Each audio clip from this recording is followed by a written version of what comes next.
इस लेक्चर में मैं कवर करूंगा arrays, different type of loops, for loop and LED changer circuit. इन सबको समझने के लिए हम सबसे पहले एक सर्किट क्रिएट करेंगे। उसके लिए आपको आर्डिनो लेना है, एक breadboard, 15 LEDs and 15 register.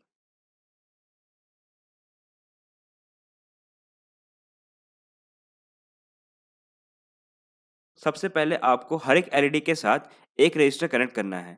Register को आपको एलईडी के पॉजिटिव टर्मिनल पर कनेक्ट करना है।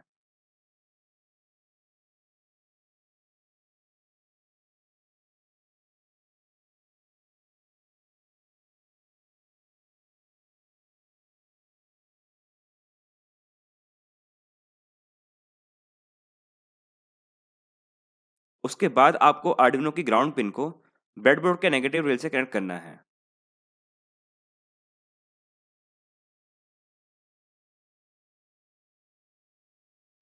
फिर सभी एलईडी का नेगेटिव टर्मिनल आपको नेगेटिव रेल से कनेक्ट करना है।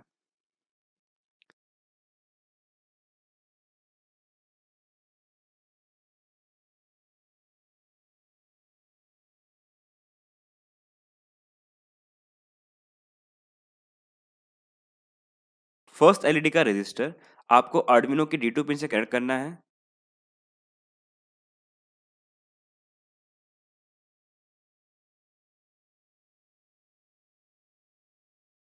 ऐसे ही आपको सभी एलईडीज कनेक्ट करनी है।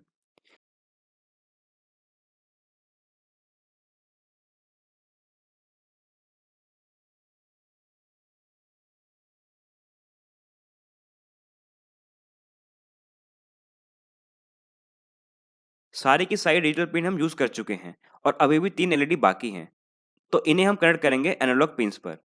आर्डिनो की एनालॉग पिन्स को भी आप as a digital pin use कर सकते हैं। तो 13th एलईडी को मैं कनेक्ट करूंगा A0 पिन पे।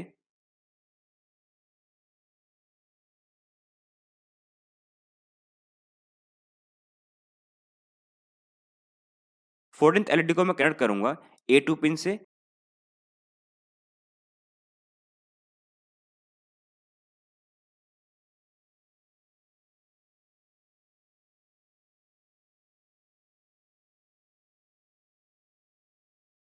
एंड 15th एलईडी को मैं कनेक्ट करूंगा A3 पिन से।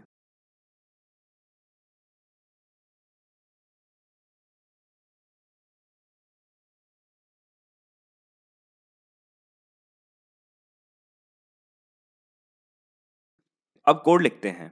हर एक एलईडी के लिए हम अलग-अलग वेरिएबल क्रिएट कर सकते हैं, जैसे हम पहले किया करते थे।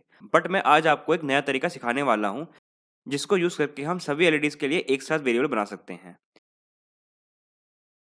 तो मैं यहाँ यूज करूंगा एरेज। एरे का यूज हम सेम टाइप के डेटा को स्टोर करने के लिए करते हैं। तो एरे को डिक्लेयर करने का सिंटेक्स है, पहले आपको डेटा टाइप मेंशन करना है, फिर एरे का नाम, फिर स्क्वायर ब्रैकेट स्टार्ट करना है एंड फिर क्लोज करना है, फिर इक्वल टू साइन। उसके बाद आपको कर्ली ब्रैकेट स्टार्ट करने हैं। ब्रैकेट के अंदर आपको जो भी डेटा स्टोर करना है वो लिखना है। हर डेटा को सेपरेट करने के लिए हम कॉमा का यूज करते हैं। फिर कर्ली ब्रैकेट आपको क्लोज कर देने हैं एंड लास्ट में सेमीकोलन। जैसे कि ये वाला एरे इंटीजर टाइप का डेटा स्टोर कर रहा है। एरे का नाम हमने दिया है एलईडी एंड उसमें स्टोर किए हैं सारे पिन नंबर एंड हर एक पिन के नंबर को हमने कॉमा से सेपरेट किया है। अब आप सोच रहे होंगे कि आर्डिनो में तो डिजिटल पिन 0 से लेकर 13 तक ही हैं, फिर मैं ये 14, 15, 16 यहाँ पे क्यों लिख रहा हूँ? जितनी भी एनालॉग पिन्स हैं, उनको आप ऐसे भी एक्सेस कर सकते हैं। या तो आप उनको A0, A1, A2 या A3 लिखें, या A0 को आप 14 पिन लिख सकते हैं, A1 को आप 15 पिन लिख सकते हैं। ऐसे ही बाकी पिन के भी नंबर्स हैं। अगर आपको पता है कि एरे में टोटल कितनी वैल्यू स्टोर होने वाली हैं, तो आप वो यहाँ पे मेंशन कर सकते हैं। जैसे कि मुझे पता है कि मैं इस एरे में टोटल 15 एलईडी की पिन को स्टोर करने वाला हूँ, तो मैं यहाँ पे 15 लिख सकता हूँ। अगर आप ये यहाँ पे मेंशन नहीं करते हो, तो ये ऑटोमेटिकली जितना डेटा आपने स्टोर किया है, उसके अकॉर्डिंग वैल्यू सेट करेगा। अब जानते हैं कि इंडेक्सिंग क्या होता है। एरे में इंडेक्सिंग हम डेटा को फेच करने के लिए यूज करते हैं। एरे में इंडेक्सिंग स्टार्ट होती है 0 से, मतलब एरे के फर्स्ट डेटा का इंडेक्स नंबर है 0। ऐसे ही एरे के सेकंड डेटा का इंडेक्स नंबर है 1। ऐसे ही एरे के थर्ड डेटा का इंडेक्स नंबर है 2। अब आप अगर हर एक इंडिविजुअल एलईडी के लिए एक यूनिक वेरिएबल चाहते हैं, तो आप इसे ऐसे भी लिख सकते हैं। एलईडी 0, इसका मतलब है सेकंड पिन, एलईडी 1 इसका मतलब है थर्ड पिन, एलईडी 2 इसका मतलब है फोर्थ पिन एंड एलईडी 14 इसका मतलब है 16th पिन। तो अगर आप एरे क्रिएट करते टाइम स्क्वायर ब्रैकेट में नंबर लिख रहे हैं तो उसका मतलब है कि आप एरे का टोटल साइज बता रहे हैं। फिर एरे की हर एक प्लेस पे क्या डेटा स्टोर हुआ है ये जानने के लिए हम एरे की प्लेस को ऐसे एक्सेस करते हैं। अब इन सभी पिन को हम आउटपुट सेट करेंगे। तो आउटपुट सेट करने के लिए हम यूज करेंगे पिन मोड फंक्शन का। तो हर एक पिन को आउटपुट सेट करने के लिए आप इसे ऐसे भी लिख सकते हैं, बट मैं आपको सारे पिन्स को एक साथ आउटपुट सेट करना सिखाऊंगा। तो हम उसके लिए यूज करेंगे फॉर लूप। लूप हमारी हेल्प करते हैं कोड को बार बार रन करने के लिए। हमारे पास बहुत सारे लूप्स हैं जैसे कि for loop, while loop, do while loop. हम सिर्फ इस वीडियो में फॉर लूप का यूज करना सीखेंगे, बाकी लूप्स मैं आपको आगे सिखाऊंगा। तो सबसे पहले आपको फॉर लिखना है, फिर ब्रैकेट स्टार्ट करना है। सबसे पहले हम एक इंट टाइप का वेरिएबल क्रिएट करेंगे एंड उसकी वैल्यू सेट करेंगे जहां से हमें लूप स्टार्ट करना है। जैसे कि मैंने यहाँ वैल्यू दी है 0, तो लूप 0 से स्टार्ट होगा। फिर सेमीकोलन लिखना है, फिर हमें कंडीशन लिखनी है जो ये लूप चेक करेगा एंड मेंशन करना है कि लूप कहाँ एंड करना है। जैसे कि यहाँ मैंने लिखा है i इज लेस देन 16। इसका मतलब है लूप 0 से लेकर 15 तक चलेगा। फिर हमें i की वैल्यू इंक्रीमेंट करनी है 1 ऐड करके। अब कर्ली ब्रैकेट स्टार्ट करने हैं एंड ब्रैकेट के अंदर आपको कोड लिखना है जो आपको बार बार रन करना है। जैसे कि मैं यहाँ चाहता हूँ कि आर्डिनो की सारी पिन आउटपुट सेट हो जाए। ब्रैकेट के अंदर फिर आपको पिन मेंशन करनी है। पिन नेम की जगह हम एरे का नेम यूज करेंगे और नंबर की जगह हम यहाँ पे लिखेंगे आई, जो मैंने ऊपर लिखा हुआ है। फिर कर्ली ब्रैकेट क्लोज करना है। अब जानते हैं कि ये लूप कैसे काम करेगा। सबसे पहले आई की वैल्यू होगी 0। फिर ये कंडीशन चेक होगी, आई हमारा 16 से छोटा है, तो फॉर लूप के अंदर जो कोड है वो रन होगा। तो अभी आई की वैल्यू है 0, तो एलईडी यहाँ पे हो जाएगा एलईडी 0 एंड एलईडी 0 है सेकंड पिन, तो सेकंड पिन आउटपुट सेट हो जाएगी। अब हम आई की वैल्यू में 1 ऐड करेंगे, तो 0 प्लस 1 हो जाएगा 1। तो अब आई की वैल्यू 1 है, 1 16 से छोटा है, मतलब कंडीशन ट्रू है। अब यहाँ पे हो जाएगा एलईडी 1। अब पिन मोड फंक्शन एलईडी 1 को आउटपुट सेट करेगा। एलईडी 1 है पिन नंबर 3। अब आई की वैल्यू वापस इंक्रीमेंट होगी बाय 1। तो 1 प्लस 1 होता है 2। 2 16 से छोटा है, मतलब कंडीशन ट्रू है। तो वापस फॉर लूप के अंदर वाला कोड रन होगा। अब एरे हो जाएगा यहाँ पे एलईडी 2। एलईडी 2 को हम आउटपुट सेट करेंगे। एलईडी 2 के अंदर पिन नंबर स्टोर हुआ है 4, तो पिन 4 आउटपुट सेट हो जाएगी। अब वापस आई की वैल्यू इंक्रीमेंट होगी, तो अब वैल्यू हो चुकी है 3। 3 16 से छोटा है, मतलब ये कंडीशन ट्रू है। वापस से जो फॉर लूप के अंदर कोड लिखा हुआ है वो रन होगा, मतलब इस बार जो पिन एलईडी 3 के अंदर स्टोर हुई है वो आउटपुट सेट होगी, जो कि है पिन नंबर 5। ऐसे ही बाकी सारी पिन आउटपुट सेट हो जाएंगी। अब जैसे ही आई की वैल्यू होगी 15, अब आई की वैल्यू इंक्रीमेंट होगी बाय 1, तो आई की वैल्यू अब हो चुकी है 16। 16 16 से छोटा नहीं है, वो 16 के बराबर है, तो ये कंडीशन होगी है फॉल्स।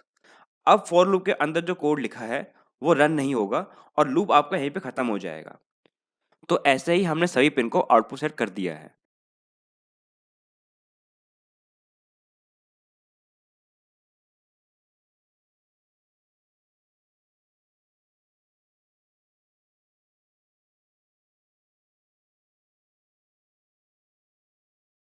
अब वॉइड लूप में हम एलईडी को ऑन करने का कोड लिखेंगे। तो इसके लिए आप डिजिटल राइट फंक्शन का यूज करेंगे।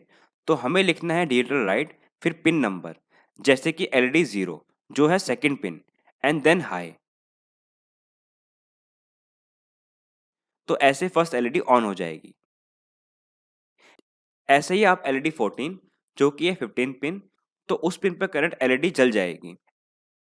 अब हम फॉर लूप यूज करके सभी एलईडी को ऑन करेंगे। पहले लिखना है फॉर, फिर एक वेरिएबल क्रिएट करना है जिसकी वैल्यू है 0, क्योंकि हमें एरे पिन 0 से स्टार्ट करना है। फिर एंड कंडीशन, हम चेक करेंगे कि y की वैल्यू 15 से छोटी है कि नहीं। फिर y की वैल्यू को हम इंक्रीमेंट करेंगे बाय 1।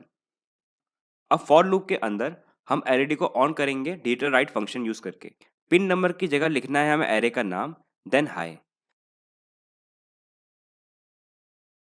सिमुलेशन स्टार्ट करते हैं। सारी एलईडी बारी बारी से ऑन होंगी, बट ऐसा नहीं हुआ। मैंने बताया था कि आर्डुइनो कोड को बहुत जल्दी जल्दी एग्जीक्यूट करता है, जो हमारी आइज को पता नहीं चलेगा। तो थोड़ा सा डिले देते हैं 1 सेकंड का।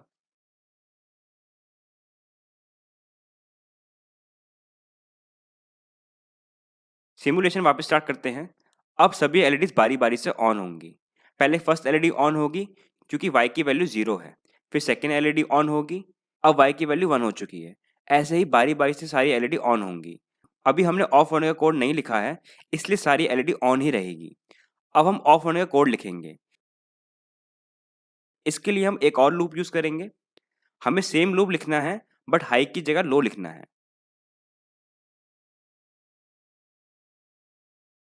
अब सिमुलेशन स्टार्ट करते हैं। तो पहले फर्स्ट वाला लूप चलेगा जिससे सारी एलईडीज बारी-बारी से ऑन होंगी। एंड जैसे ही फर्स्ट लूप खत्म होगा, वैसे ही दूसरा लूप स्टार्ट हो जाएगा जिससे सारी एलईडी बारी-बारी से ऑफ होंगी। और डिले को कम करके हम ब्लिंक होने की स्पीड को बढ़ा सकते हैं।